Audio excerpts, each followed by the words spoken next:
Tetapi kalau bicara tentang koalisi, apalagi koalisi permanen, kan harus ada kepentingan yang sama, harus ada pikiran yang sama tentang arah bangsa ke depan. Kita berkoalisi, masa kita menafikan bahwa belum tentu kita cocok nanti dalam pemerintahannya? Ini agak aneh itu. Koalisi permanen bukan berarti menutup pintu bagi partai-partai lain untuk ikut bergabung. Kita fokus menjalankan pemerintahan bersama-sama, koalisi pemerintahan yang dipimpin oleh Presiden Prabowo sampai 2029 ini harus sukses. Agak kelihatan ada yang nggak serius rupanya. Karena itu nanti mungkin kalau saya rasa ya 2028 baru barangkali duduk lagi sama-sama urusan koalisi. Sampai sebelum 2008 rasanya semuanya masih mood pemerintahan. Coba kita dalami dulu, kenapa mesti 2028? Karena sekarang kita fokus menjalankan pemerintahan. Semua sekarang lagi fokus. Tapi itu dia. Begitu Anda melakukan pilkada tidak langsung, akan digugat oleh segenap warga negara yang memilih, yang punya hak pilih. Karena Anda mengambil dan merugikan hak pilihnya.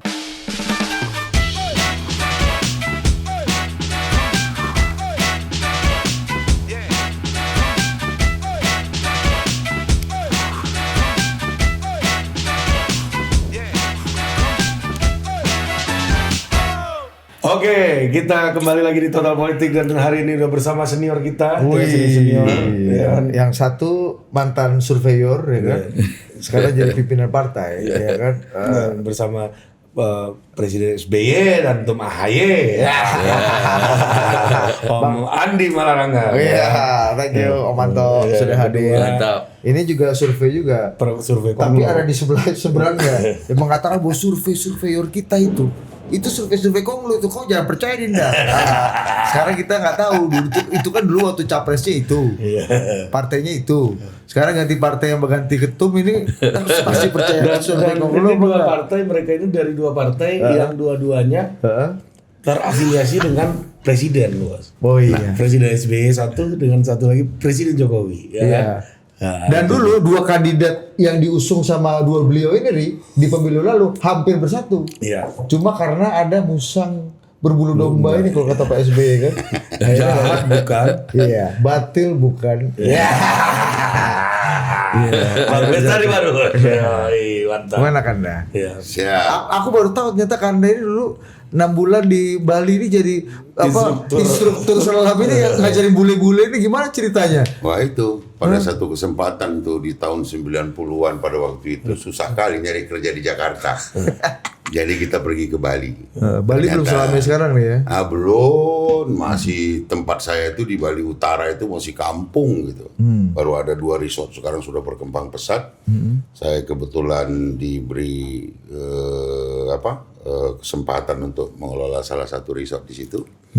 Nah, mulailah Katanya berbahasa Inggris dan kemudian karena di situ ada dive shop, saya juga senang menyelam sambil minum air juga di awal-awal. Iya. Lama-lama bisa ngajar.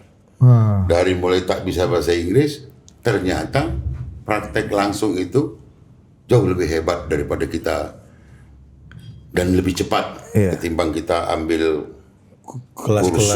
kelas yang kemudian setelah jam kelas bubar kita nggak ada lagi tempat praktek. Kalau di Bali itu 24 jam Praktek terus. Hawayu. Itu aja. Itu dia. Iya. Meskipun Anda tahu grammar Anda masih hancur kan? Atau nggak sempurna kan? Yang penting itu mengerti dan dimengerti. Cocok betul ini. Nah, hari ini ada pidato dari Ketua Partai Golkar. Ya, yang penting mengerti dan dimengerti. Ya. Nih soal koalisi permanen. Ini koalisi permanen ini on off katanya kan. Ya menurut Om Anto deh duluan ya kan. Ini siapa yang membuat Ketum Bahlil ini menyampaikan ide itu gitu. Dan apa triggernya? Iya. Saya nggak tahu. Tentu saja harus ditanya kepada beliau. Tetapi kalau bicara tentang koalisi, apalagi koalisi permanen, kan harus ada kepentingan yang sama, harus ada pikiran yang sama tentang arah bangsa ke depan. Selama ini kalau kita lihat koalisi, itu koalisi karena ada ikatan yang sama dalam konteks pengikatnya itu presiden atau calon presiden yang sama. Sehingga disitulah kemudian partai-partai yang berkoalisi untuk mengusung salah seorang calon sebagai calon presiden. Apalagi karena dulu ada threshold di mana tidak semua partai bisa mencalonkan calon presiden, maka koalisinya diikat sama kepentingan salah satu, terutamanya adalah calon presiden. Kemudian kalau menang menjadi presiden yang menjabat. Sehingga koalisi itu tiap 5 tahun sekali memang bisa berubah.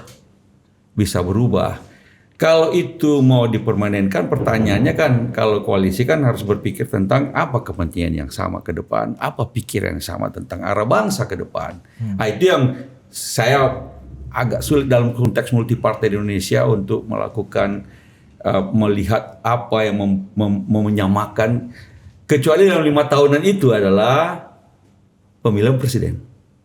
Di lain itu, kalau kita lihat komparasi dari negara-negara lain di mana ada koalisi yang relatif permanen, bukan permanen tapi relatif lama dan menjadi cukup panjang untuk dianggap sebagai permanen, seperti di Australia. Antara partai nasional dengan partai liberal itu, tetapi mereka kepentingannya ada kepentingan elektoral, di mana dua partai yang berkoalisi ini mempunyai konstituen yang berbeda. Yang satu boleh kata partai tengah liberal di mana di kota-kota besar, yang satu di rural. Ya, sehingga berkoalisi mereka bisa memperkuat kekuatan elektoral secara dalam konteks koalisi. Tapi kalau Ketum Bahlil ini menurut Om Anto, Partai Demokrat melihat ini ide yang prematur atau udah? Saya mengatakan tidak sederhana. Pertanyaannya adalah ketika berkoalisi secara permanen apa ikatannya, apa kepentingannya, dan dalam konteks sistem presidensial seperti Indonesia, khawatirnya bisa mereduksi hak prerogatif presiden. Karena setiap presiden punya hak prerogatif untuk dalam konteks kabinet, ya, menunjuk menteri-menteri dari manapun. Artinya dia bisa mengubah koalisi, dia bisa menambah koalisi, dia bisa mengurangi koalisi. Tergantung dari kebutuhan dan prerogatif dari seorang presiden. Judgment-nya hanya di presiden. Sehingga misalnya dari dulu misalnya zaman Pak SBY dulu, yang mendukung Pak SBY 2004 kan hanya berapa partai? Demokrat, PKPI, waktu itu dan PBB. Nah, belakangan setelah menang kan Partai Golkar kita masuk dalam koalisi. Karena itu adalah keputusan presiden untuk mengajak Partai Golkar misalnya untuk bergabung dalam koalisi pemerintahan, bukan koalisi memenangkan. Karena 2004 Golkar waktu itu mengusung Pak Wiranto, kan? Tetapi diajak masuk bersama-sama. Kemudian 2009 juga. Waktu itu Partai Golkar tidak bersama-sama ketika dalam pencalonan presiden, kan? Pak JK karena dia mengusung Pak JK ketua umumnya, itu sesuatu yang wajar juga. Tapi ketika Pak SBY menang, kemudian Partai Golkar untuk memperkuat pemerintahan, maka Partai Golkar diajak juga untuk bersama-sama, dan alhamdulillah baik. Nah, Pak Prabowo kalau sekarang ini, Pak Prabowo ada partai yang tidak masuk di dalam koalisi pemenangan pencapresan, PKB misalnya. Tapi setelah berkuasa, Pak Prabowo menganggap perlu untuk menambah kekuatan, untuk membuat pemerintahan lebih stabil, sehingga mengajak PKB masuk di dalam pemerintahan. Caimin sekarang dalam Menko. Jadi itu adalah hak prerogatif presiden. Dia bisa menambah koalisi, dia bisa mengurangi koalisi kalau dia mau. Ketika dia sudah menang, ketika terpilih menjadi presiden, dia menyusun kabinet. Ini tapi kan ini konteksnya mau bertempur ini, bukan mau udah menang dia. Sekali lagi karena itu menyolidkan sesuatu yang sangat mungkin tercerai-berai karena situasi politik. Karena itu maka sekarang ini kita adalah koalisi pemerintahan, yaitu sampai 2025. Setelah itu 2025 menuju 2029 bisa saja koalisi berubah lagi. Tergantung dari dinamika politik, bagaimana situasi elektoral pada waktu itu juga dan sebagainya. Sehingga saya belum bisa melihat bagaimana koalisi permanen itu dibentuk dengan cara yang tidak mudah untuk membentuk itu. Apalagi kalau partai-partai yang di dalam koalisi juga bersaing dalam konteks elektoral. Apa? Kalau segmen dari pemilih yang ditarget kira-kira hampir sama. Kalau tadi sekali di Australia itu segmen pemilih Partai Liberal dengan segmen pemilih Partai Nasional itu totally different. Sehingga ketika mereka berkoalisi, mereka menarget dua kelompok yang berbeda. Tapi kalau di dalam koalisi ada 2 partai atau 3 partai, kira-kira menarget segmen pemilih yang sama, agak sulit berkoalisi. Apa yang membedakan Pak Demokrat berkoalisi dengan Pak Prabowo atau Gerindra di pemilu 2024 dengan Demokrat berkoalisi lagi dengan Pak Prabowo dan Gerindra di 2029? Tidak ada masalah. Ada tadi kan faktor untuk membuat koalisi ada beberapa. Tapi yang terutama adalah calon presiden untuk sekarang ini. Kalau kita lihat hampir semua sejak pemilihan langsung presiden 2004 itu faktor terutamanya adalah calon presidennya. Baru belakangan tentang bukankah faktor utama itu sudah terpenuhi nih sebagai syarat objektif paling penting untuk membentuk koalisi yang ada beberapa faktor-faktor yang bisa membuat beberapa partai berkoalisi bersama. Beberapa kali juga gagal. Tapi kalau kita lihat di Indonesia, yang paling utama adalah calon presidennya. Itu syarat objektif paling utama kita lihat. Caimin tadinya kan bersama-sama Pak Prabowo, PKB awal-awalnya. Akhirnya bersama Bestari Barus. Tapi kemudian ketika diminta sama partai lain jadi wakil presiden, kan dia berpindah koalisi. Tapi kemudian belakangan setelah pemerintahan terbentuk, Pak Prabowo jadi presiden, diajak oleh Pak Prabowo, beliau juga bersedia masuk, sehingga koalisi pemerintahan juga termasuk PKB sekarang ini. Jadi karena itu ada juga koalisi dalam rangka pemenangan pemilu, ada juga koalisi dalam konteks pemerintahan. Nah, ini bisa sama bisa berbeda, dan karena itu yang saya katakan sekarang ini faktor utamanya paling utama adalah calon presiden dan presiden yang sedang menjabat. Kalau Pak Prabowo ini udah menjadi jaminan untuk Demokrat menjatuhkan presidennya Prabowo lagi. Kalau kami sudah mengatakan bahwa kami siap berkoalisi bersama-sama mendukung Pak Prabowo menjadi presiden 10 tahun. Nah, terus tapi yang sekarang ini adalah koalisi sampai koalisi pemerintahan sampai 2029. Kita sekarang ini masuk, terutama sekarang ini pemilu masih jauh. Sekarang ini mode-nya adalah mode pemerintahan. Kita berusaha membantu Presiden Prabowo mensukseskan pemerintahan beliau sehingga segala macam program-program penting yang ditetapkan oleh beliau bisa terlaksana, jadi sukses. Meskipun putusan Majelis Tinggi setelah itu Partai Demokrat mendukung Pak Prabowo 2 periode. Udah diputuskan tuh? Belum, kita siap. Oh siap. Tapi kan kita juga belum tentu diajak lagi kan, begitu juga kan. kita dua belah pihak kan begitu. Yang koalisi. Karena itu nanti mungkin kalau saya rasa ya 2028 baru barangkali dulu lagi sama-sama urusan koalisi. Sampai sebelum 2008 rasanya semuanya masih mode pemerintahan. Bagaimana mensukseskan pemerintahan Presiden Prabowo. Dan sebaiknya tidak membicarakan untuk sekarang ini. Dan sebaiknya partai koalisi termasuk pimpinan koalisi yaitu Presiden tidak membicarakan hal ini sebelum waktu yang secara nggak ada urgensinya sekarang ini bicara itu. Kalau kita bicara sekarang ini adalah bagaimana menjalankan pemerintahan dengan baik. Karena waktu untuk melakukan keputusan-keputusan seperti koalisi, pilpres dan sebagainya itu masih 2028. Yang sekarang kita lakukan kalau macam partai-partai politik, saya rasa semua partai juga begitu, adalah konsolidasi partai. Berarti Bahlil ini kemajon nih, Ketum Bahlil. Saya tidak tahu, masing-masing partai punya pertimbangan beda-beda dan sendiri itu bebas saja.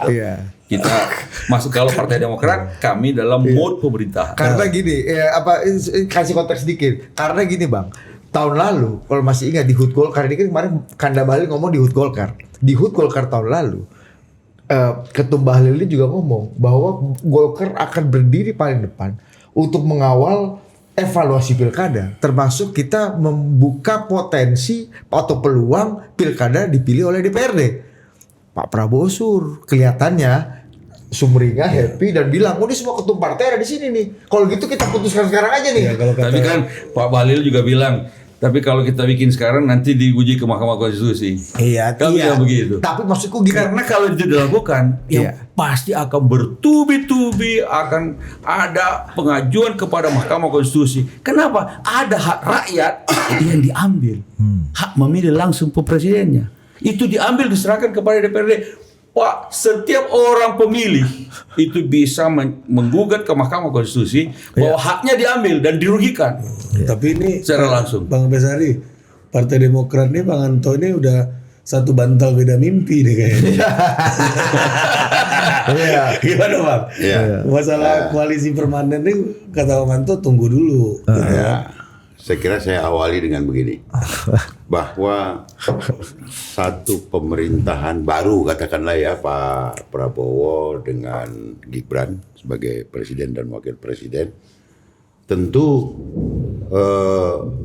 harus memperlihatkan performance yang terbaik dalam menjalankan roda pemerintahan sebagai amanah daripada telah dipilih dan diamanati oleh rakyat. Maka koalisi itu menjadi sangat penting punya sikap yang sama, gitu ya, punya sikap yang sama dan tujuan yang sama. Jangan sampai setiap tahun nanti approval rate presiden ini rendah. Kita berharap tentunya sebagai bagian daripada koalisi seluruh kabinet yang notabene adalah ini majority adalah yang mengisi adalah anggota koalisi itu sendiri sebanyak itu gitu. Nah, jangan sampai justru kalimat-kalimat yang dilontarkan ini kita anggap kadang-kadang tanpa makna. Saya dapat mengerti apa yang disampaikan oleh mantan ketua HIPMI kita ini yang sekarang menjadi ketua umum Golkar. Kanda Bahlil. Bahlil Lahadalia. Kalau saya kayaknya lebih tua dari Bahlil. Enggak ya, aku kita sebut Dinda Ketum. Ada sesuatu yang mesti kita cek juga. Sering sekali terjadi. Apakah ini arahnya gitu? Bahwa koalisi permanen yang dimaksudkan itu adalah menjaga soliditas.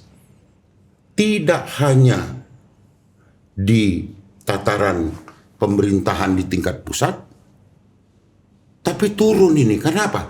Ini kan gubernur perpanjangan tangan daripada pemerintah pusat.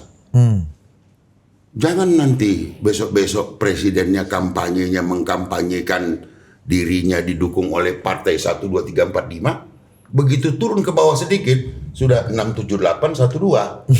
Iya kan? Makin turun lagi ke bawah. Di atas dukung siapa, di bawah dukung siapa. Sehingga apa yang akan terjadi? Ada ketidaksinkronan di dalam menjalankan roda berpemerintahan ini pada semua level berbeda gitu. Kita sama-sama dipilih ini, garis itu nggak ada, gitu loh. Garis komandonya jadi nggak jelas. Ya kan? Saya mengalami itu. Hari ini awak kampanye dengan partai yang bajunya agak kemerah-merahan, mengkampanyekan si A berbarengan dengan yang di atas di tingkat pusat. Besoknya sudah berubah lagi, begitu tim pindah ke provinsi, ini jadi lawan nama.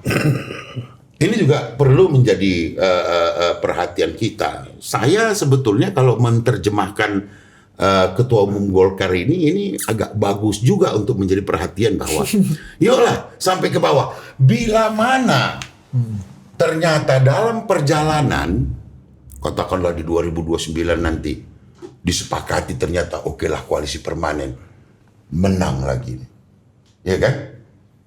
Ada lagi yang mau masuk ya enggak apa-apa, gitu loh. Tapi harus permanen juga sampai ke bawahnya, ikutlah biar garisnya jelas.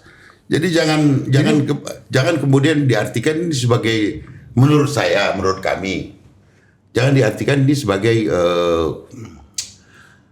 adanya 2 kali, kita harus berpikir 2 kali di dalam menentukan sikap gitu. Sikap pertama mendukung presiden, sikap kedua berada di dalam kabinet atau tidak. Saya kira harusnya satu kesatuan gitu. Ketika kita sudah memutuskan masuk dalam satu koalisi, kan nggak mungkin itu kita nggak tahu apa sih visi misinya ini barang gitu. Kita berkoalisi, masa kita menafikan bahwa belum tentu kita cocok nanti dalam pemerintahannya? Ini agak aneh itu. Menurut saya apa yang disampaikan oleh Ketua Umum Golkar patut menjadi perhatian bahwa ini sebagai sebuah langkah yang harus juga kita dalami, yang kalau pada posisi PSI ya ini berarti berkelanjutan ini. Kalau terjadi koalisi permanen artinya berkelanjutan. Ya nggak apa-apa Prabowo Gibran 2 periode kan nggak ada masalah juga buat kami gitu. Dan ini memang mungkin salah satu partai yang akan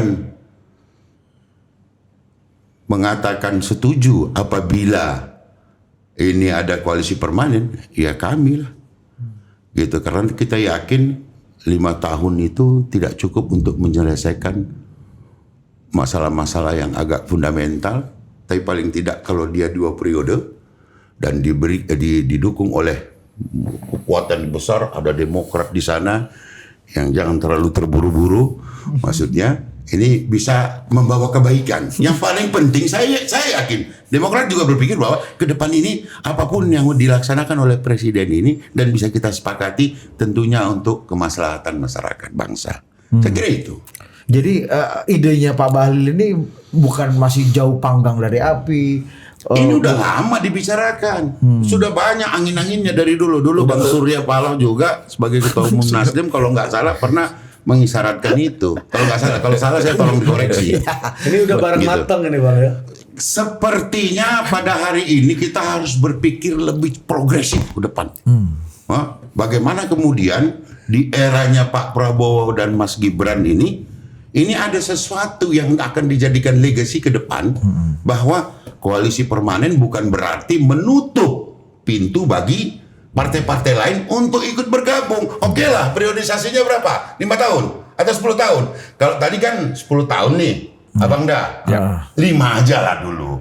Tapi dari 5 itu nanti kan di tengah jalan kita bisa lihat siapa lagi yang akan mau bergabung dalam koalisi permanen ke depan. Gitu. Kalau itu nggak apa-apa, nambah kurang nggak apa-apa. Tambah kurang itu kan bagus saja.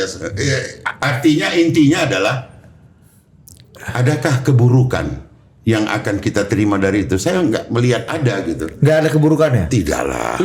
Ini hari ini pun hanya satu partai,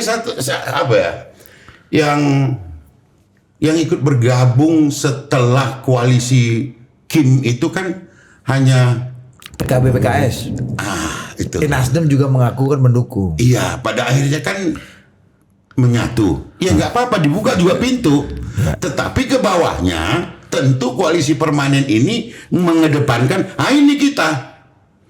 Gitu loh, permanen. Jadi kalau nanti ada pilkada di tingkat bawah juga, semestinya seharusnya komunikasinya sudah sangat baik tentunya ya di tingkat pusat karena koalisinya permanen. Ini uji loyalitas juga nggak sih Bang? Ya tentu Pak Presiden, apalagi sekelas Pak Prabowo, sangat paham lah ya bagaimana kemudian telah juga menunjukkan bagaimana seluruh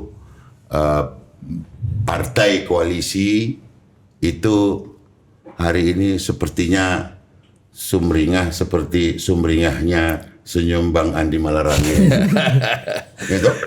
Jadi memang pertanyaannya adalah apa yang dimaksud dengan permanen itu? Kalau permanen itu, kalau kita ambil komparasi dengan sistem politik yang lain di negara lain. Misalnya tadi saya katakan di Australia, memang betul-betul permanen karena hampir puluhan tahun sudah mereka bersama-sama selalu. Kembali sehingga, tapi ada di beberapa negara permanensi itu dulu awalnya sangat kuat, seperti di Barisan Nasional di Malaysia, tapi kemudian setelah melalui proses politik setelah kejatuhan Mahathir dan kemudian UMNO juga makin lama makin merosot suaranya, permanensi dalam konteks koalisi menjadi sangat lebih cair di Malaysia. Di negara-negara Eropa, Inggris dan negara seperti Jerman juga kita lihat relatif lebih cair. Walaupun misalnya Christian Demokrat kalau di Jerman, core-nya itu Christian Demokrat. Yang Christian Demokrat kadang-kadang bisa berkoalisi dengan partai sosialis, kadang-kadang bisa berkoalisi dengan partai hijau atau partai yang lain. Core-nya ada pada Christian Demokrat di Jerman. Tetapi juga relatif lebih cair. Dari pemilu ke pemilu kita lihat juga ada yang kadang-kadang dia berkoalisi dengan partai sosialis. Tadi itu ada juga kadang-kadang dia yang lebih ekstrim seperti partai Green. Sehingga walaupun ada semacam permanensi tetapi lebih cair. Nah, yang di Indonesia ini model bentuk macam apa? Itu koalisi ke depan dalam konteks multipartai di Indonesia. Belum lagi ada yang nasional, pemilu nasional dan pemilu daerah. Apakah yang dimaksud itu juga seperti kata beliau tadi juga termasuk koalisi di daerah kalau kita dianggap permanen? Persoalannya sekali lagi kebanyakan kalau kita lihat tradisi politik di Indonesia yang sampai ada sekarang ini, ikatan utama koalisi itu datang dari calonnya. Itu kenyataan politik begitu. Ya. Begitu juga di daerah, calon gubernur atau calon bupati, wali kota. Jadi kalau seorang partai punya calon, bisa saja beda-beda. Kami dengan PDIP misalnya, di beberapa tempat sama-sama dengan PDIP mencalonkan calon yang sama. Ganjar misalnya, Pak Ganjar dulu itu dicalonkan oleh Demokrat dan PDIP pada waktu untuk gubernur Jawa Tengah. Tapi di tingkat pusat PDIP dengan Demokrat berbeda jalan, termasuk pemilihan presiden. Nah itu juga memang perlu dilihat sebagai sebuah kenyataan politik.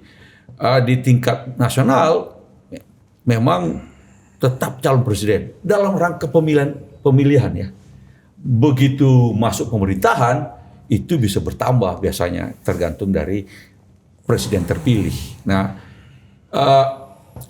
kita terbuka dengan berbagai macam ide-ide baru dalam inovasi politikan Indonesia. Cuma ya memang fakta-fakta dan kemudian juga ada faktor-faktor utama yang mengikatnya. Kalau faktor utamanya berbeda, misalnya pasti akan bentuk koalisinya akan berbeda. Iya, kan faktor utamanya lagi-lagi. Faktor utamanya kan begitu. Sama, Bang. Kalau presidennya Prabowo lagi. Kalau capres itu lu jangan satu paket. Harus satu paket. Oh, maksudnya capres cawapres. Cuma kan di dalam siklus pemilu, dalam siklus pemilu ada namanya musim pemilunya ada, tapi ada juga masa pemerintahan. Ini sekarang ini baru tahun kedua, baru selesai tahun pertama. Jadi masuk tahun kedua pemerintahan.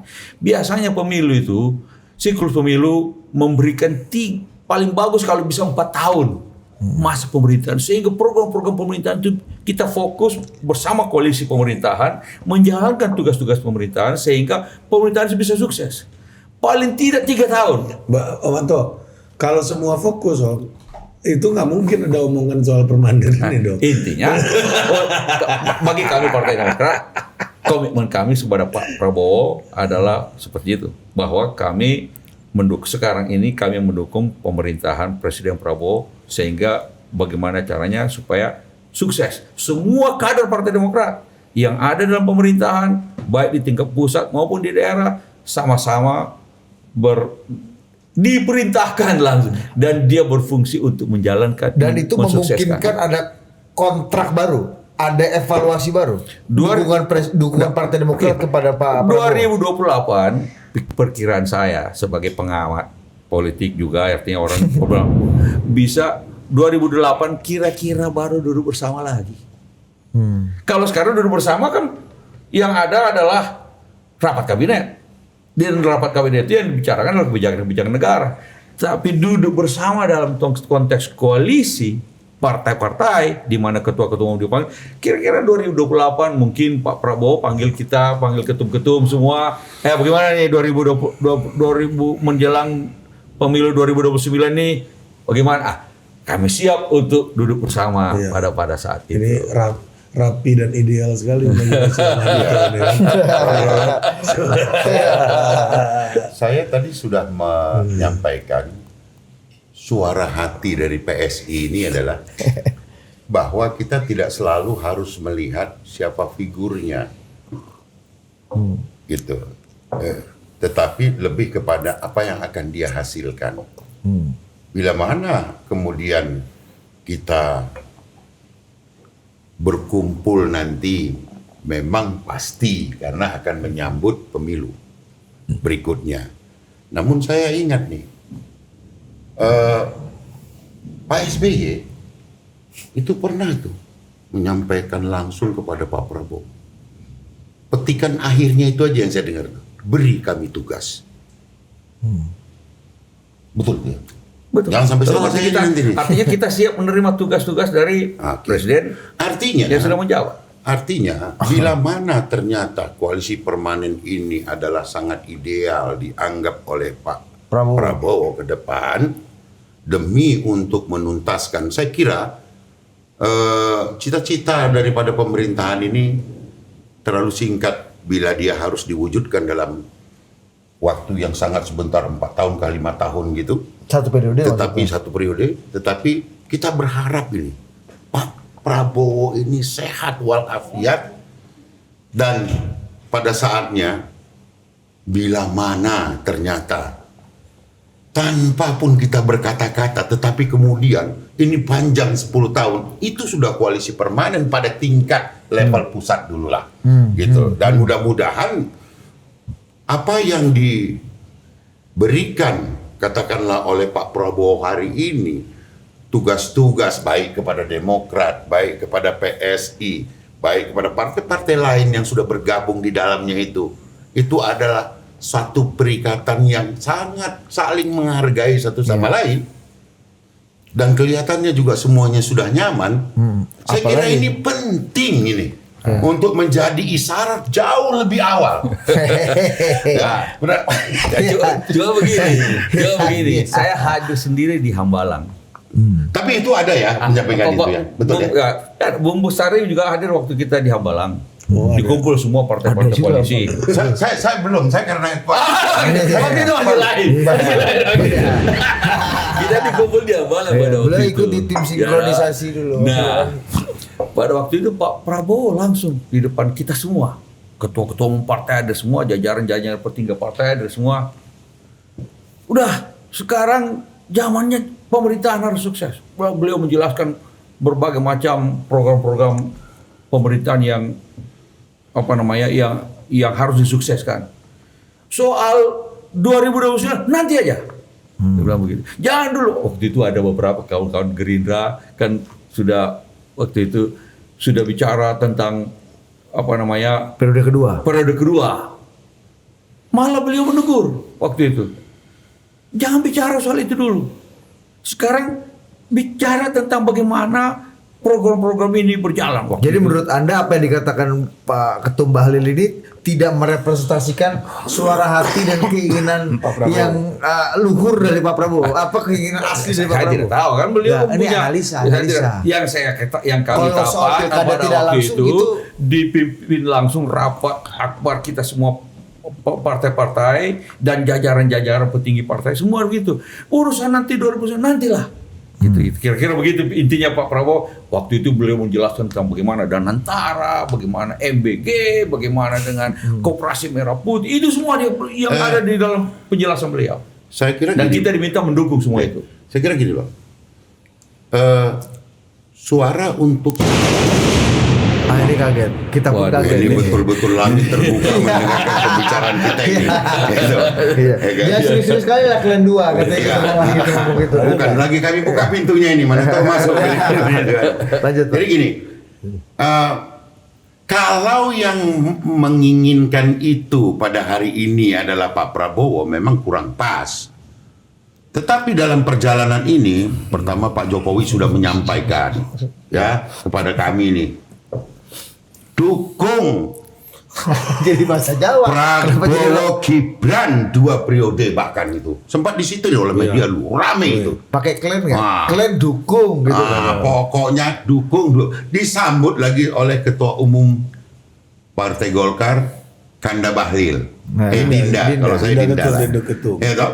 Artinya ini ada satu, boleh kita berikan, ini ada satu ketulusan sikap yang berharap atas kinerja yang bahkan baru ini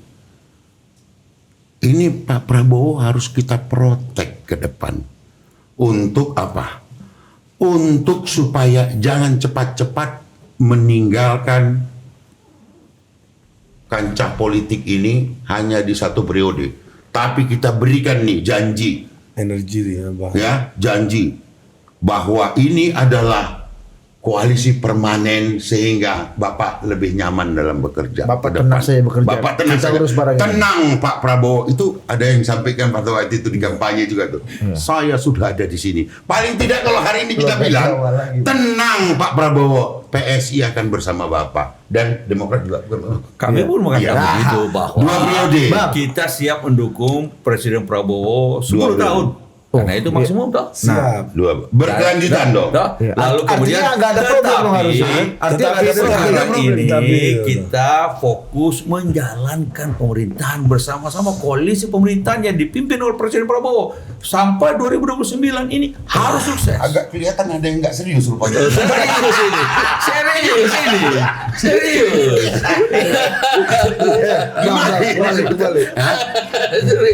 Agak-agak kelihatan kayak ada yang nggak serius. Ini semacam kayak ada sinyal ini bang. Sinyalnya jelas bahwa kami mendukung berat bersama-sama dalam koalisi pemerintahan ini. Enggak, tadi abang kan bilang begini. Serius, ini Serius. ya, tanda-tanda seperti sinyalemen ada juga dalam koalisi ini yang nggak serius. Ini yang mana ini? Ini serius ini. Karena kalau Anda lihat seluruh jajaran kader Partai Demokrat yang ada di kabinet, yang ada di parlemen, yang ada di daerah, gubernur, bupati, wali kota, anggota DPRD, semua mendukung menyukseskan pemerintahan Presiden Prabowo. Kan begitu. Dan ini Bahu-membahu dengan sesama koalisi. bahu-membahu bersama-sama ke koalisi. Bahu-membahu bersama, karena koalisi pemerintahan begitu. Tapi kalau 10 tahun nanti dulu, permanen nanti dulu kita bicara Kalau pemilu 2029 Ada keraguan. pasti nanti kita diajak juga, kan kita ini dalam koalisi pemimpinnya Presiden Prabowo. Kita nanti perkiraan saya 2028 entah bulan berapa diajak kita duduk sama-sama, bicarakan lagi bagaimana ke depan nih, baru kita siap hadir di situ. Berarti nggak bikin Pak Prabowo tenang dong kayak kantor Tenang dong. Kok mesti tunggu setahun menjelang, maksudnya Kita ini ada pemimpinnya. Koalisi kita ini pemimpinnya Pak Prabowo. Itulah sebabnya kan kemarin itu Pak Bahlil atau juga Bung Raja Juli juga bilang, pemimpin kami kan jangan Siti yang negur, yang bisa negur kami ini pemimpinnya Pak Prabowo. Begitu juga kami pemimpinnya Pak Prabowo. Bersama-sama dengan koalisi pemerintahan ini untuk menyukseskan pemerintahan Pak Presiden Prabowo. Harapan kami 2028 nanti kita duduk bersama lagi bicara ke depan bagaimana nih. Coba kita dalami dulu. Kenapa mesti 2028? Karena sekarang kita fokus menjalankan pemerintahan. Semua sekarang lagi fokus. Tapi itu dia. Karena itu kalau kami sekarang kita mau bicara tentang bagaimana menyukseskan program-program pemerintahan Presiden Atau Prabowo. ada hal lain sebetulnya yang akan kita sekarang program. Nggak, kita harus jujur juga. Bagaimana program itu supaya menjadi hari lebih baik. ini bisa sangat jelas terlihat. Hari ini ada putra-putra terbaik juga yang katakanlah ada dalam antrian. Apakah itu yang akan dibicarakan? Atau ada hal lain yang memang kalau untuk ini kan setiap saat itu ada koordinasi di dalam apa namanya koalisi ini. Saya rasa kalau politik Indonesia terlalu cepat membicarakan pemilu 2029, maka kita kehilangan fokus dalam menjalankan pemerintahan. Bang, bukan sekarang siklus pemilu selalu begitu. Itu kan You have to elit-elit give aja, a Bang, nama space orang yang bicara for the government to run the government until the election season starting.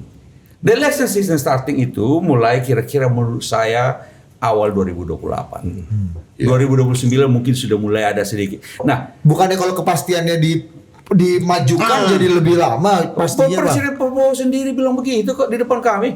Kecuali kalau Presiden Prabowo tapi bilang kita lain lagi. Tapi sebagai- yang kami hadir pada waktu itu dengar langsung dari mulut beliau, bahkan menunggu jangan lagi ada bicara-bicara soal begini, soal pemilu 2 periode apa segala macam. Kepada orang-orang Gerindra beliau bilang begitu. Dan ada orang-orang Gerindra ada di situ. Kan kami juga ada di situ. Yang Itu kan sekarang orang Gerindra. ya, bukan tapi orang kami ada semua di situ. Sekarang fokus menjalankan pemerintahan. Tapi kami juga mengatakan bahwa kami siap mendukung sampai 10 tahun. Batas maksimal. Itu bagus juga kalau misalnya ada 2 kali, 3 kali, 10 tahun. Jadi pemerintahan lebih stabil. Kita setuju itu. Tapi mungkin beliau juga pasti punya waktu, mulai sekarang kita panggillah semua untuk bicarakan untuk 2029. Pada saat itu kita siap datang duduk bersama. Oh, maksudnya di 2029 itu presidennya Pak Prabowo tapi wakilnya belum tentu Mas Gibran. Kita bicarakan di situ, maksudnya gitu, Bang. Oh, yang jelas kami belum membicarakan dan belum memikirkan soal 2029. Sekarang ini, kalaupun dalam soal kepartaian, kami sibuk bicara tentang konsolidasi partai. Karena kalau konsolidasi partai ini kan harus dilakukan mulai dari sekarang. Konsolidasi partai itu artinya apa? Struktur DPD, DPC, PAC, anak-anak cabang, anak ranting, ini semua harus diberesin semua supaya rapi semua nih. Iya, karena kata Bang Anto kan kita siap dukung Pak Prabowo 10 tahun. Ya. Tapi kita akan bicarakan lagi di 2028. Kita menunggu kemungkinan kita 2028 diajak Pak Prabowo untuk duduk sama-sama. Artinya mau ada kocok ulang dari formasi ini. Mohon izin, mohon. Iya. Kalau udah siap 10 tahun untuk apa lagi duduk 2028? Pastilah, karena sekarang ini kita belum membicarakan soal pemilu 2029. Jadi kita boleh nggak saya berkesimpulan ini? Mesti fokus menjalankan pemerintahan. Pada hari ini kita bisa lihat bahwa ada beberapa partai juga yang dia menyatakan mendukung tapi tidak ada dalam pemerintahan, hanya ingin menyebut bahwa ya oke lah kami dukung, kami nggak akan berisik atau kami bergabung tapi tidak usah ada dalam pemerintahan. Itu kan ada juga itu. Jadi ini semangat Pak Prabowo menyatukan semua ini terbukti baru pertama kali terjadi di Indonesia, bisa menyatukan semua kekuatan politik. Sehingga Pak Jokowi nggak ragu-ragu waktu itu menyebutkan Anda sangat kuat dan paling kuat. Kan begitu nih. Nah, oleh karena itu kalau katakanlah hari ini kita juga bisa bersepakat dan menyerahkan mandat itu kepada Pak Prabowo. Sudahlah Pak Prabowo, kami sudah lihat walaupun Bapak larang pada waktu itu, tapi kami sudah bersepakat nih, Demokrat, PSI, kita dorong lagi Bapak 2 periode, calon wakil presidennya itu Mas Gibran atau terserah Pak Prabowo. Itu kan lebih baik sebetulnya, membuat Pak Prabowo ini jauh lebih konsentrasi dalam bekerja dan dia tidak berpikir lagi bahwa nanti repot saya di belakang hari ini ada persaingan ini. Kira-kira kan begitu nih. Atau mungkin yang disebutkan oleh tadi oleh itu interpretasi masing-masing. Kalau PSI punya interpretasi begitu, boleh saja, bebas. Kami interpretasinya kita adalah kan dalam satu koalisi yang sama. Iya, tapi kan masing-masing kita partai punya otonomi sendiri untuk berbicarakan tentang bagaimana kita arah ke depan. Kami sekali lagi sekarang ini mengikuti apa yang disampaikan oleh Presiden Prabowo, fokus menjalankan pemerintahan. Semua kader partai yang ada di kabinet, Ketum AHY jadi Menko, ada yang jadi menteri, ada wakil menteri, ada yang sampai gubernur, bupati, wali kota, itu fokus mendukung pemerintahan, menjalankan pemerintahan ini. Tapi pada waktunya ketika menghadap pemilu 2029, Pak Prabowo ngajak kita kumpul lagi, biasanya ya pasti kita akan hadir di situ dengan semangat kebersamaan, dengan semangat kebersamaan bersama-sama kita lihat bagaimana menyongsong pemilu 2029, kan begitu. Tapi apa substansinya kita serahkanlah kepada kepada pemimpin koalisi kita, yaitu Pak Presiden Prabowo. Bagaimana, apa yang dibicarakan nanti ke depan itu? Kan begitu. Kita belum tahu apa yang akan dibicarakan. Belum tentu juga kita diajak duduk bersama. Kita belum tahu nih siapa yang diajak duduk bersama, siapa yang tidak.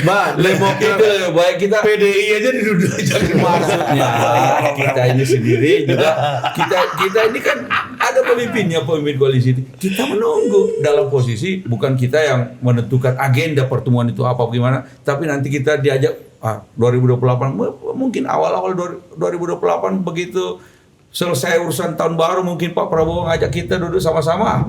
Kita agak maju sedikit gitu. di 2026. 2028 tuh, tapi Januari habis tahun baru. Habis tahun baru mungkin Pak Prabowo ngajak kita duduk sama-sama. Gimana nih 2028?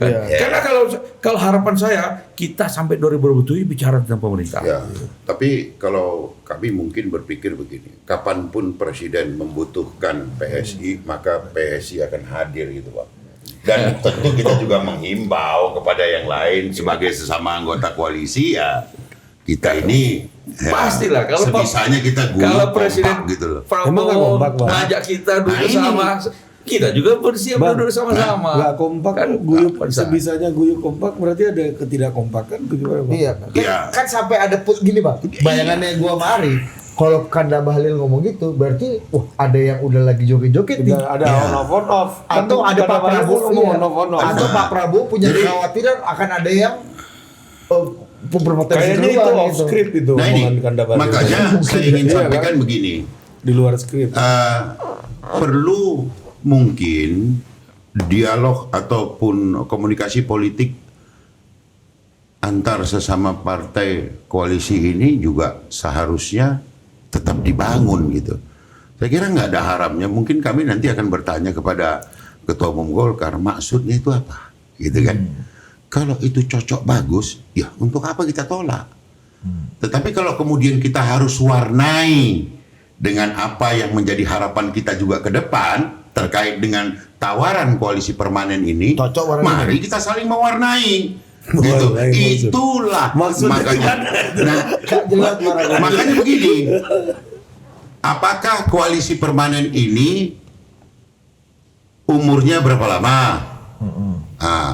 Karena tadi bilang kami udah siap dengan 10 tahun. Dengan kondisi apa? Ini kan yang perlu dibicarakan, nggak usah dulu mungkin pimpinan koalisi dalam hal ini Pak Prabowo terlibat, tetapi komunikasi antar sesama partai politik yang ada dalam koalisi ini boleh juga saling bertanya, maksud kau apa ini barang? Sehingga terbitlah satu kesimpulan yang sama, oh ini begini nih. Bisa diberitakan kepada internal masing-masing untuk kemudian mungkin diperkaya melalui litbang masing-masing partai politik, sehingga akhirnya tawaran yang diberikan oleh Ketua Umum Golkar tadi itu dapat diwujudkan gitu. Kalau kata Bung Bestari tadi, Pak Jokowi sudah ngomong Prabowo Gibran gimana? Dukung Prabowo Gibran Loga Jawa kurang. Itu sebetulnya pada waktu kampanye. Jadi kawan-kawan relawan itu diceritakan kepada saya, bertanya, kita arahnya bagaimana Pak? Seluruh relawan saya perintahkan dukung Prabowo Gibran 2 periode. Itu gunanya apa? Untuk menyemangati. Iya. Dan akhirnya ternyata berhasil di periode pertama. Tapi serius Pak Jokowi itu serius apa basa-basi aja? Lihat dong wajah beliau nggak serius, mana ada itu. Beliau tuh kalau udah ngomong, baru setelah itu nggak berapa lama. Ini kan sekarang ada Ketua Umum Golkar menyambut. Itu pertanyaan gua. Ini Pak Bahlil ini menyuarakan suara hati dan pikirannya Pak Prabowo apa suara hati dan pikirannya Pak Jokowi? Segala sesuatu yang baik itu patut kita sikapi baik, gitu loh. Kalau memang baik kan nggak apa-apa. Belajar dari orang sekaliber Pak Jokowi, ya. Pernah memerintah di Solo 2 periode dengan suara perolehan signifikan. Pada waktu itu udah kader PDIP belum tuh yang pertama? Udah lah. Nggak yang kedua, yang pertama belum tuh. Udah Bang. Udah juga. Iya. Nah, kemudian jadi gubernur DKI, saya ikut dukung tuh. Jadi presiden pertama kali, kedua kali saya dukung juga. Iya. Nah, kemarin aja luput ya. Udah nggak maju lagi Pak Jokowi. Bukan, Pak Jokowi udah nggak maju. Iya makanya. Gitu. Nah, jadi saya kira ini patutlah menjadi perhatian bagi Abang ada curiga sama Bang Andi punya agenda lain apa gimana sih? Langsung aja deh. Abang curiga apa? Saya kira saya sangat respect ya terhadap Demokrat bahwa mereka punya pemikiran-pemikiran sendiri terkait bagaimana menjalankan fungsi peran dan fungsi dalam koalisi juga dalam suksesi. Nah ini kan kita patut, kan nggak boleh dong kita bilang, oh nggak boleh gitu dong, kan nggak bisa, itu kan hak masing-masing. Namun dalam kesempatan ini kita paling tidak kawan PSI dan kawan Golkar sepertinya bisa lebih mendalami lagi, dan mana tahu karena ini ya 2024 itu jangan cuma menyebut satu nama Prabowo. 29. 2029, 2028. 28 Januari. Gitu. Saya kira itu. Jadi ya kami tentu saya memperhatikan apa yang disampaikan oleh Pak Bahlil, apa yang disampaikan tadi Bung Bestari, dan mungkin saja aspirasi dari kawan-kawan di PSI, tentu saja kita perhatikan. Artinya kami mengikuti juga apa yang menjadi dinamika politik terbaru akhir-akhir ini. Tetapi untuk Partai Demokrat, kami memang beranggapan bahwa sikap kami mengikuti apa yang disampaikan Pak Prabowo langsung kepada kami, bahwa sekarang fokusnya adalah menjalankan pemerintahan. Setelah itu nantinya, dan kita harap pemerintahan Presiden Prabowo sampai 2029 ini sukses dan sukses besar. Ya. Nah, adapun mengenai selanjutnya bagaimana, kita menunggu nanti Januari pembicaraan. Harapan kita 2028 kita sudah diajak duduk bersama, kayak begitu. Sukses besar. Ya. Kita harus sukses besar, Dan karena itu seluruh jajaran Partai Demokrat harus mensukseskan pemerintahan. Kalau Pak Prabowo maunya misalnya melanjutkan formasi Prabowo Gibran lagi, Partai Demokrat akan lanjut lagi. Kita nggak mau mendikte Pak Prabowo lah. Ini yang begini ini kita sekali lagi lebih baik kita modenya sekarang ini adalah mode pemerintahan. Jangan terburu-buru kita kemudian membuat pemilu 2029 itu sudah perdebatan mulai dari sekarang, saya rasa nggak pas juga. Jadi lebih baik kita fokus, ada waktunya nanti kita bicarakan tentang pemilu 2029. Bagaimana kita bersama-sama menyikapi, menghadapi pemilu 2029. Apa substansi pembicaraan nanti kita belum tahu, kan ada pemimpinnya. Pemimpinnya itu ya memang bagi kami adalah pemimpin koalisi. Dalam konteks tradisi politik di Indonesia, pemimpin koalisi itu presiden. Tapi persoalan di dalam koalisi hari ini memang solid aja berarti. Solid aja, tidak ada masalah secara fundamental. Artinya dalam konteks pemerintahan sekarang ini, menteri-menteri dan sebagainya menjalankan tugas masing-masing, kemudian presiden mengawasi, mensupervisi, sehingga dan kemudian memerintahkan berbagai macam hal untuk dijalankan oleh menteri-menteri. Kalau ada menteri-menteri tidak menjalankan tugasnya, presiden mengatakan segera bisa dicopot. Kita sudah ada beberapa kali terjadi reshuffle, mungkin akan terjadi lagi reshuffle. Kita berharap dari Partai Demokrat nggak ada yang di reshuffle karena mereka bekerja dengan baik. Kalaupun ada polling memperlihatkan mereka sebagai menteri ya menjalankan tugasnya dengan baik. Alhamdulillah kami kemarin ada beberapa polling mengatakan Menteri Demokrat ini dalam konteks prestasinya dalam kabinet bagus. Kita bersyukur. Berarti kemudian dari Presiden Prabowo juga langsung disampaikan menteri-menteri Demokrat kerjanya bagus. Alhamdulillah. Kan begitu. Ini yang sekarang ini dilakukan dalam siklus pemilu 5 tahunan. Modenya itu modenya. Ya. Modenya mode pemerintahan. Artinya kita melihat bahwa di sini patut diapresiasi kawan-kawan Demokrat itu sangat serius dalam memberikan dukungan kepada Pak Prabowo. Tentu mendukung Pak Prabowo itu tidak sekedar mendukung hanya pada posisi beliau sebagai presiden, tetapi seluruh kabinetnya pun masing-masing kita harus saling memberikan dukungan. Ada satu hal yang menjadi catatan bagi kami di beberapa hal yang mungkin perlu menjadi perhatian bersama, khususnya sesama partai koalisi ketika ada perdebatan tentang WUS gitu ya. Ini juga saya melihat kita harus bisa menahan diri gitu ya, kader-kader kita untuk tidak kemudian memberikan cap-cap buruk gitu ya. Yang justru kemudian kalau cap buruk itu dilanjutkan terus. Setelah Presiden memberikan klarifikasi di Tanah Abang itu bagus gitu. Berarti memang tujuannya kritis dan ingin membangun depan. Tapi begitu Presiden menyampaikan apa itu soal WUS, saya take over. Kemudian mendadak semuanya berhenti. Nah ini perlu menjadi perhatian juga. Yang kedua adalah berbicara ini, saya terinspirasi dengan judul di sebelah sana gitu. Saya kira semakinlah kita ini dewasa di dalam berkoalisi tadi. Kenapa seperti mungkin kedua host luar biasa ini melihat adakah perpecahan di dalam koalisi ini, karena terlihat dengan jelas gitu ya bagaimana kemudian bahkan sampai dengan anggota DPR RI membicarakan hal-hal yang menurut kami sebagai sesama koalisi itu kurang pantas untuk disampaikan ke depan publik. Misalnya. Contoh, Benny Harman menyitir sindiran-sindiran di rapat resmi yang teragenda dengan resmi di instansi resmi DPR itu, melakukan sindiran-sindiran yang kemudian justru ini ditayang berulang. Ya itu oke lah stasiun TV, tapi kemudian ditanggapi agak menuduh kepada Pak Jokowi, patron kami Pak Jokowi yang sesama koalisi ini ya, yang pernah juga menetapkan Bung Ahaye pada posisi yang terhormat sebagai menteri. Sebagai yang nggak benar itu adalah, nanti koreksi ya, yang orang yang tidak mau menunjukkan ijazahnya. Itu Ansih menuntut. Saya mohon disampaikan kepada kawan-kawan di Demokrat sebentar Pak.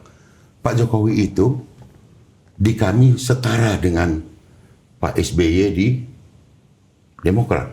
Nah ini mungkin sehingga terlihat seakan-akan ini apakah kita memang harus seperti itu atau memang ada hal lain yang kemudian mengarah kepada bagaimana caranya memecah hubungan antara keakraban dan kebestian gitu ya antara Pak Prabowo dengan Pak Jokowi, sehingga pada ujungnya bisa melemahkan justru dukungan politik kepada Pak Prabowo. Kalau gitu, saya kira gitu. Jadi saya bukan anggota dewan, jadi saya nggak ikut di dalam perdebatan apakah waktu itu. Tapi dengar itu. Benny. Ya saya dengar saja begitu hal itu. Tapi saya coba cek. Tapi Bung Benny Harman tidak pernah mengatakan nama siapapun. Sebagai anggota dewan, mungkin dia adalah anggota dewan yang kemudian membicarakan tentang masalah-masalah bangsa pada waktu itu di komisinya masing-masing, tapi tidak pernah menyebut nama siapapun. Ya, jadi saya rasa adapun lebih detail bagaimana tentu saja yang harus ditanyakan langsung kepada Bung Benny Harman. Saya bukan wakilnya Benny Harman, tapi saya cuma bisa mengatakan bahwa pada titik itu saya cek jangan apakah benar dia bicara tentang, karena seakan-akan Benny Harman menyebut nama, tapi saya dia tidak menyebut nama. Yang kedua, kalau soal WUS, justru Pak Prabowo menunjuk Pak Mas Ahaye sebagai kalau tidak salah apa dia bilang namanya itu, sebagai Menko Infrastruktur untuk melanjutkan kereta cepat itu sampai kalau perlu sampai Banyuwangi. Karena itu bagus. Kami pun Pak SBY juga pernah beberapa kali sudah mengikuti atau naik bus itu ke Bandung. Tapi tentu saja kalau kita mau melakukan melanjutkan itu kan tentu saja kita bisa mengevaluasi bagaimana supaya kelanjutannya lebih baik lagi. Kan begitu loh. Pembangunan itu kan begitu. Harus lebih baik daripada sebelumnya. Kan begitu kan? Nah, itu. Jadi kalau soal itu perdebatannya tentang bagaimana kita bisa melanjutkannya dengan cara yang lebih baik. sehingga hasilnya juga lebih baik lagi. Bukan mendiskreditkan Pak Jokowi maksudnya. Bukan. Itu kan diskusi tentang evaluasi dari sesuatu yang, tapi itu urusan pemerintahan. Sama urusannya bukan urusan politik. Urusan pemerintahan bagaimana yuk, sama dengan kalau Bukan pengen tadi kalau kata Bang Buswar ini mau mencapai sama dengan- orang ini nih Prabowo Jokowi ini. Tidak ada urusannya dengan itu. Jadi kami juga tidak urusan dengan urusan ijazah apa segala macam. Bukan, karena bagi kami tidak punya konsekuensi ketatanegaraan. Jadi sesuatu yang tidak punya konsekuensi ketatanegaraan, ya bukan urusan kita. Tapi kalau ada warga negara lain yang mau mempersoal itu urusan warga negara lain, dan silakan berbicara langsung atau berdebat langsung dengan mereka warga negara lain yang mau mempersoal masalah itu. Tapi kalau kami menganggap itu tidak punya konsekuensi ketatanegaraan. Oke. Gitu loh. Sehingga non issue bagi kami Partai Demokrat. Ya, saya sepakatlah kalau tidak ada konsekuensi yang disebut itu. Artinya kami pun tidak mau kemudian bahwa itu dijadikan isu. Maka sungguhlah kita ini di dalam koalisi ini, apakah memang kita harus bersikap seperti itu? Karena ada anjuran sebetulnya yang kita sampaikan. Gampang kalau Anda punya anggota DPR sebegitu banyak, datangin aja UGM tanya. Ya kan? Tanya saja ke UGM. UGM itu bagian dari institusi negara yang menjadi mitra DPR. Saya sampaikan kepada Bung Sarip Hasan gitu loh. Tapi beliau tetap kekeh, wah kami tidak mau masuk ke sana, kami hanya bahkan diberi contoh. Kalau itu bukan pada Sarip Hasan, langsung sama Beni Harman aja langsung. Oh iya. Nah, gitu. Karena Sarip Hasan juga sekarang ini bukan anggota DPR. Kalau hari ini Beni Harman yang duduk di sini saya sampaikan. Tapi karena Abang masih Demokrat ya saya sampaikan juga. Menjadi pesan kami, mari kita jaga kekompakan. Itu yang diisyaratkan oleh sekjen kami itu. Kita harus kompak, tidak memberikan penilaian satu sama lain, tidak menyindir, tidak menuduh, ya kan? Ya kalau orang kan sekarang logikanya sih kalau kita dengar Beni Harman ngomong itu pasti ke Pak Jokowi, tafsirnya gak ada ke yang lain. Isu ijazah kan cuma Pak Jokowi hari ya, waktu gitu. saya menyebut nama Pak Jokowi juga pada diskusi kami dengan Bang Sarip Hasan, dia tidak menyatakan kita tidak bermaksud untuk menyerang Pak Jokowi loh, enggak juga, tapi malah membenarkan ya harusnya ditunjukkan saja seperti Arsul Sani loh. Ini kita koalisi atau apa ini? Enggak bingung juga saya ini. Jadi kadang-kadang mungkin pemahaman tentang berkoalisi ini harus kita rapikan juga dulu. Bukan permanennya, tapi koalisinya juga harus dirapikan dulu. Gitu. Kita nonton dulu kali ya. ya nonton ini dulu. Bang, kita kasih dulu cuplikan sedikit nih buat terakhir aja. Kita pengen minta konteksnya. Kalau Bang Andi harus komentar sebagai orang alumni UGM ini kan. Yang membuat ijazah saja sudah menyampaikan asli masih tidak dipercaya gimana. Dan yang saya lihat ini memang ada agenda besar politik, ada operasi politik yang sehingga bisa sampai bertahun-tahun nggak rampung-rampung karena keinginan mereka untuk mendowngrade, menurunkan reputasi yang saya miliki meskipun saya nggak merasa punya reputasi apa-apa. Tapi menurut Bapak, kenapa? Apa dibalik itu? Menurut Bapak, kenapa harus diturunkan reputasi Bapak melalui isu ijazah ini?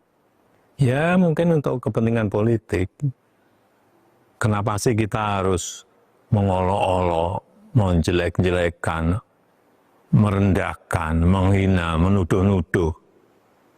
Semua dilakukan untuk apa kalau hanya untuk main-main? Kan mesti ada kepentingan politiknya di situ.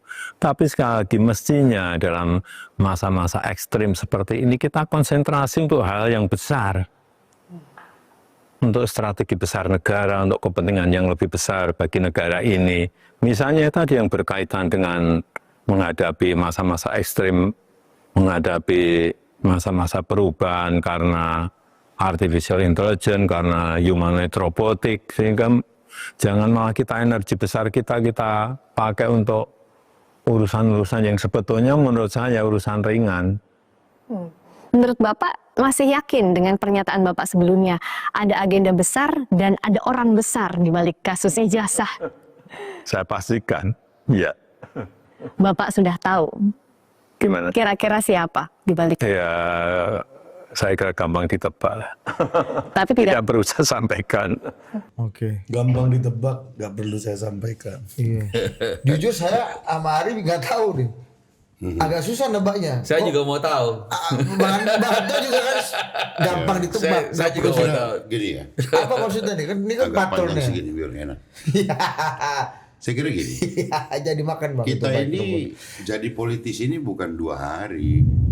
Iya kan? Langsung petir. Tuh, terbuka lagi pintu. tebak. Nah, Pintu surgawi. kita ini bukan 2 hari jadi politisi atau bergabung dalam satu partai politik, berhubungan dengan orang-orang dari partai politik dengan jabatan apapun yang dia pegang. Ada hal yang tidak dapat dilihat bentuknya tapi dirasakan gitu. Rasanya ada. Politik itu emang bisa kita lihat nyata siapa? Itu saya kira itu politik tingkat kelas yang mungkin agak inilah. Tapi kalau kita di elit, kelas bulu kalau seperti Bang Andi di elit ini, saya agak merasa masa sih nggak tahu gitu loh kan. Sesuatu yang bisa dirasakan seperti angin tapi nggak bisa dipegang. Apalagi Pak Jokowi yang punya Apalagi akses yang intelijen punya, segala macam kan. Gitu ya. Ya, maksudnya kan Pak pasti Apalagi- punya orang buat ngecek Pak Jokowi. Apalagi orang sekali berpak Jokowi, saya kira adalah 1 atau minimal 2 gitu ya orang yang tahu tentang ini, gitu loh, ya, yang udah di ujung bibir tapi tak pantas untuk kita sampaikan, tapi dia tahu oh ini nih, gitu, makanya beliau berani menyampaikan seperti itu. Bayangin ada 2 minggu hilang, apalagi Imip 2 minggu hilang, 2 tahun lebih. Banyak banget effortnya ini. Iya. Makanya Apa nih sampai bahan effortnya bukan. apa? Makanya sampai ada perpecahan di salah satu remah-remah yang sedang digunakan oleh operasi politik ini. Tersebut rekeningmu mau diperiksa. Kita periksa rekeningmu. Langsung gemetar. Weh, apa urusannya cek-cek rekening saya? Gitu loh. Sementara ketika menuduh ijazah itu palsu, tunjukin dong. Itu kan kepentingan publik. Lah, begitu ada yang seperti ini baru digertak oleh kawan kita itu siapa? Faisal Assegaf. Udah langsung keder. Gitu. Isu mana yang lebih dari 1 bulan? Ya ini. Nah iya. Ini 2 tahun. Diorkestrasi tentu ini oleh pihak-pihak yang Pak Jokowi udah tahu. Besok saya mau ke Solo, mau Pak, ya kan? Nanti saya kabarin kawan-kawan, insya Allah. Jadi inilah yang mungkin kenapa kita harus sampaikan. Apalagi beliau adalah bagian daripada kita juga untuk mensukseskan program Pak Prabowo bersama-sama ke depan. Jangan sampai kita biarkan bahwa antara Pak Jokowi dengan Pak Prabowo ini pecah. Pecahnya Pak Prabowo dengan Pak Jokowi berpotensi memecah kekuatan Pak Prabowo yang menang 58% kemarin. Menjadi 29-29. Siapa yang akan ambil untung di situ? Siapa Bang?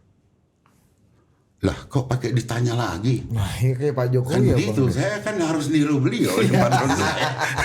Sudah sangat jelas. Nanti sudah sangat jelas. Mikrofon Saya kira itu. biar jelas apa ngomong. Ini kemana? Ini udah mikro, Bang Cispotnya di sini, Bang. Oh, di sini gini. Begitu. Saya kira saya tidak akan menuduh kepada siapapun, tapi saya kira ya kadang-kadang politisi juga harus ada hati sedikit gitu kan. Paling enggak ya berasa-berasa itu entah siapa ada Koko. Kalau saya sebenarnya saya tidak malas berkomentar urusan ini karena sekali lagi tidak punya konsekuensi ketatanegaraan. Iya. Tapi saya sudah senang supaya segera ada ujungnya. Karena sekarang masuk dalam proses peradilan toh. Iya. Dalam proses peradilan biarlah semua dibuka Ya. sehingga kemudian selesai.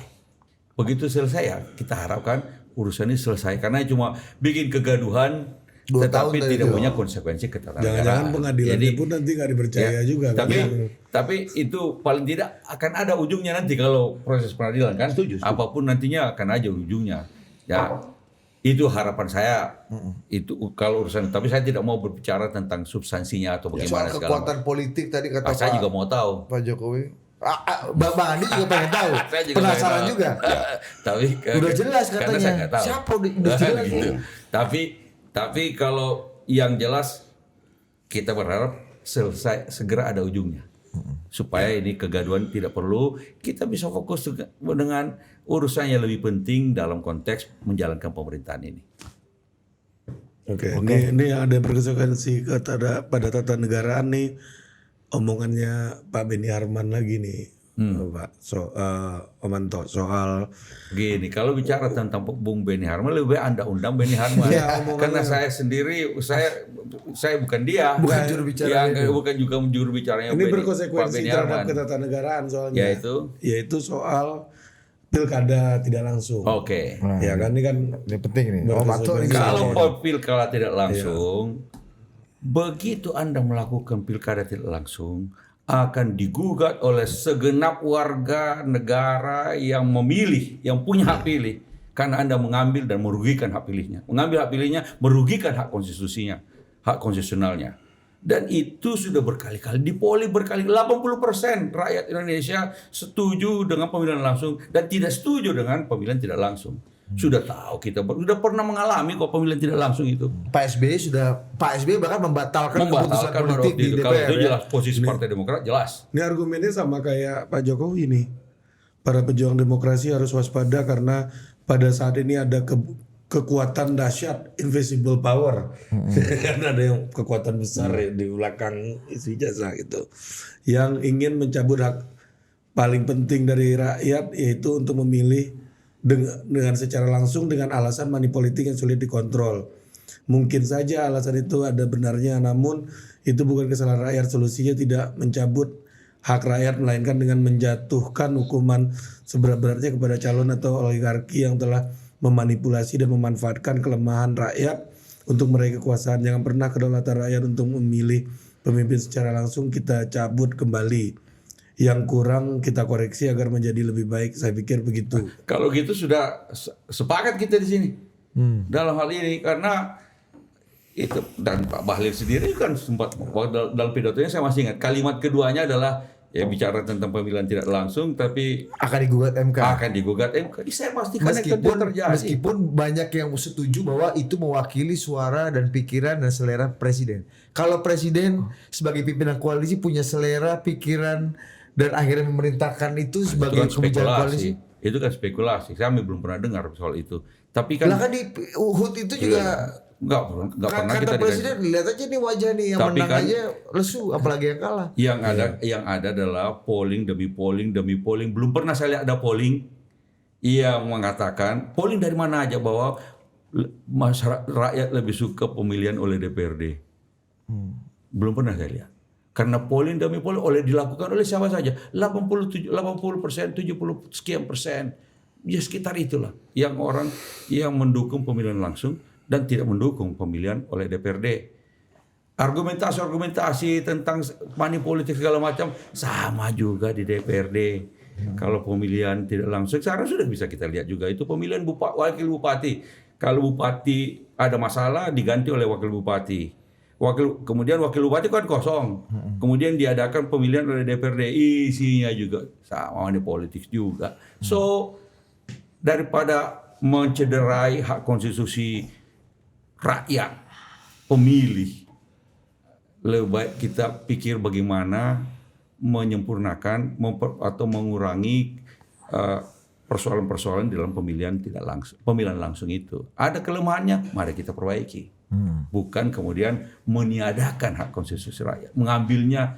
Itu pasti udahlah, orang pasti akan tidak bisa terima yang begitu itu. Ada nggak yakin Pak Prabowo punya selera seperti ini? Kalau sebagai kita nangkepnya di pidato presiden ya, soalnya, kan kalau sebagai exercise pemikir, ada yang memikir begini, ada yang memikir begini, tapi kan at the end of the day ketika membuat kebijakan itu belum bisa dia sebagai kebijakan. Ketika membuat kebijakan kan dilihat semua faktornya. Kami pun kalau diminta memberi masukan segera bisa memberikan masukan. Secara ilmiah juga ada. Sehingga kemudian pada titik itu presiden bisa akan mempertimbangkan bagaimana nih menurut saya rasanya kok kebijakan itu kalau itu dilakukan itu tadi itu hari ini dilakukan diketuk, besoknya bejibun orang, bukan cuma satu, banyak sekali rakyat akan, karena orang per orang bisa punya legal standing untuk melakukan judicial review ke Mahkamah Konstitusi, orang per orang, karena Anda mengambil haknya. Pertanyaan legal standing, apa Anda dirugikan? Hak konstitusional Anda dirugikan apa? Oh iya jelas, mengambil hak saya untuk memilih kepala daerah. Oke. Anda? Ya, bahwa apa yang disampaikan Presiden dalam setiap katanya itu pasti bermakna gitu ya. Saya berharap sebetulnya bahwa koalisi jauh lebih bijak untuk tidak kemudian mengekspos hal-hal dengan asumsi pribadinya ke hadapan publik ketimbang melakukan sebetulnya tabayun di dalam koalisi itu sendiri, sehingga tidak lebih awal kemudian berpotensi membakar ataupun katakanlah mengadu antara pendukung Pak Prabowo Gibran dengan masyarakat, gitu loh. Ya, bisa saja seluruh pendukung Pak Prabowo Gibran ini bersetuju terhadap apa yang disampaikan Presiden dengan niatan seperti itu. Tetapi alangkah jauh lebih baik tadi adalah ketika kita bisa lebih arif, lebih bijak, adalah forum yang disediakan oleh Presiden. Menurut Abang apa yang dilakukan Pak Bernie Harman ini sebagai anggota koalisi nggak baik itu? Saya kira perlu lebih bijak dalam menyikapi hal-hal yang dapat menyulut kemudian sense of negatif ya dari masyarakat itu sebagai sendiri. anggota dewan kan salah satu fungsi dewan itu fungsi kontrol. Kalau dalam menjalankan fungsi kontrolnya boleh dong sebagai anggota dewan mengingatkan kalau kebijakan ini masih kalau semua kan, kalau kebijakan begini ada dampak negatifnya ini begini Bang begitu. Andi Malarangeng tiba-tiba mewakili Bernie Harman yang tadi kalau sebagai anggota dewan dia nanyakan bagaimana. Kebetulan kan sama pendapatnya Bang Andi sama Bang Benny dalam konteks pilkada ini kan sama. Posisi kita tapi dalam sama. konteks ijazah tadi beda. Karena kita tidak memang secara partai kita tidak mau masuk dalam isu Karena itu. tidak punya konsekuensi Tidak punya fungsi Tapi sebagai orang UGM percaya nggak? Sebagai alumni UGM nih, percaya nggak ijazah Pak Jokowi asli? Kita tunggu peradilan aja lebih bagus. Dan biar selesai urusan ini kita nggak mau masuk dalam isu itu. Pak Manto, ini saya nanya sebagai alumni UGM nih, sepanjang perjalanan Omanto jadi alumni UGM, pernah ketemu orang yang ijazah UGM-nya palsu nggak? Dan UGM-nya diam. Saya nggak pernah karena nggak pernah nanya. Karena saya nggak pernah nanya. Misalnya kata ada orang kan, kita tahu Atau ketahuan palsu misalnya dia jalan camat gitu. Yang pernah terjadi adalah beberapa kawan yang saya pikir lulus, ternyata belakangan saya tahu, oh rupanya nggak lulus kawan itu. Oh iya. Karena kan begini, kita beda dengan akademi militer. Akademi militer lulusnya bareng-bareng. Iya. Kecuali kalau dia Drop out. bukan tunggu 1 tahun. Gap year. Toh, tapi kalau kita di universitas kan, kalau kita lulus cepat, kita tinggalkan kampus, kita tidak tahu teman kita yang satu angkatan itu dulu lulusnya kapan, atau bahkan lulus apa tidak lulus, kan nggak ngerti kita. Ya, saya termasuk orang yang paling cepat lulus. Kalau asal nomor 1 itu Retno Menteri Luar Negeri itu dia nomor 1 lulus. Saya kira-kira di nomor berapa, nomor 5, nomor 10. Sehingga itu setelah itu yang kita tinggalkan kampus, kita nggak tahu lagi kawan-kawan kita yang lulus. Saya pikir kawan itu lulus, ternyata nggak lulus. Tapi belakangan baru tahunya. Tapi kan kita nggak nanya juga kan, nggak nanya juga kita. Tapi artinya belum pernah nemu yang ijazah UGM-nya palsu itu belum pernah nemu. Belum, karena nggak pernah nanya. Saya kayaknya juga sama. Nggak pernah nanya. Ijazah UGM palsu saya belum pernah nemu. Iya betul. Itulah. Oke. Satu-satunya orang yang berarti yang diduga ijazah UGM-nya palsu, yang Om Anto tahu cuma Pak Jokowi nih sekarang nih kan. Nggak pernah nanya, nggak pernah mempersoalkan. Dalam Makanya arti, yang diperkarakan ijazahnya kemungkinan palsu ya ahli UGM Pak Jokowi aja. Sementara ini. Karena Manto bilang seumur hidup gue nggak pernah nemu ada orang. karena nggak pernah nanya itu aja. Sebagai sivitas UGM nih, kalau rektor udah ngomong ini asli kita jamin, kampus udah ngomong asli, masih perlu kita pertanyakan lagi nggak menurut Pak Manto? Saya nggak pernah nanya urusan begini. Nggak punya konsekuensi ketatanegaraan. Itu. Sebetulnya ada, karena ada konsekuensinya karena Andri digugat, ini digugat, segala digugat gitu loh, ya kan? Mana itu semuanya kan seperti itu. Maksud saya tidak punya konsekuensi ketatanegaraan begini. Kalau beliau digugat ketika menjadi wakil presiden, menjadi presiden, Ya, maka dia akan punya konsekuensi ketatanegaraan. Impeachment misalnya. Bisa masuk dalam proses impeachment. Maka mungkin saja kita bisa berdiskusi mengenai hal tersebut, melakukan investigasi apa segala macam karena punya potensi untuk impeachment. Tapi kan Pak Jokowi sudah selesai masa jabatannya, sehingga apapun hasilnya tidak punya konsekuensi ketatanegaraan. Itulah ya maksudnya. mungkin terhadap Pak Jokowi ya, tapi terhadap KPU digugat, ini digugat, itu kan, Jadi credibility lembaga negara ini Bang, itu ya? itu kan makanya saya berharap kemarin itu saya sampaikan kepada Pak Sarip, Pak, Bapak kan punya anggota DPR banyak. Daripada diwacana-wacanakan menjadi huru hara wacana nggak jelas di rapat-rapat yang terhormat di Dewan, kenapa nggak berkunjung saja ke UGM dan itu mudah sekali gitu. Nah, itu kira-kira. kalau saya sih Untuk menanya. kalau saya sih ya berharap urusan ini cepat selesai. Nah, iya. 2 tahun loh. Karena banyak hal yang Iya. lebih penting dari persoalan ini yang untuk kita bicarakan. Tapi Tetapi jadi komoditi politik tadi kata Pak karena Jokowi. ya mungkin karena teman-teman pers juga inilah yang tiap kali juga Ya, mau bicarakan ada juga soal lah. ini. Ya, di TV kan, ratingnya gitu. paling tinggi Bang Nah. kalau ada ijazah ini. Aiman. Iya, Abang Oh, gitu. Oke. Oke, siap. Thank you, Kamsia. Oke.